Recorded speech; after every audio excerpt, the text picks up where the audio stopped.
This is Ian Lamont, author of Google Drive and Docs in 30 Minutes. Today, how to convert a CSV file to a TSV file for free using Google Sheets. If this video helps, please subscribe and like the video. Let's get started. So let's say that you have a comma-separated values file. This is one of them right here. It's a data file.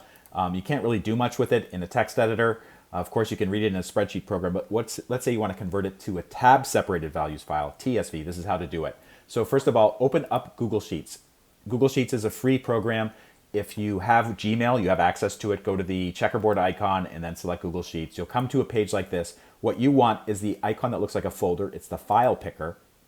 And then select Upload. And regardless of what sort of system you're using, whether it's Windows or Mac or whatever, you're going to either browse your hard drive or you're going to drag a file, a CSV file, to this window. And then I'll show you what happens. So here is the CSV file, removal order list, dated from January. So it's going to import it into Google Sheets and convert it. So right away, it's converted it into a spreadsheet, which I can read, but that's great. But there's still one more step. You need to convert it into a TSV file, tab separated values. So I'm going to go to File, Download, and then select tab separated values, .tsv.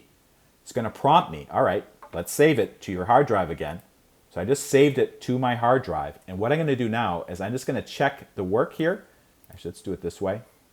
Yeah, here is the tab separated value. You can actually compare them. So over here is the comma separated value. And basically what Google Sheets did is it changed the commas to tabs. You can see the tabs here. And basically just appended the .tsv to the end of the file, which is exactly what I wanted.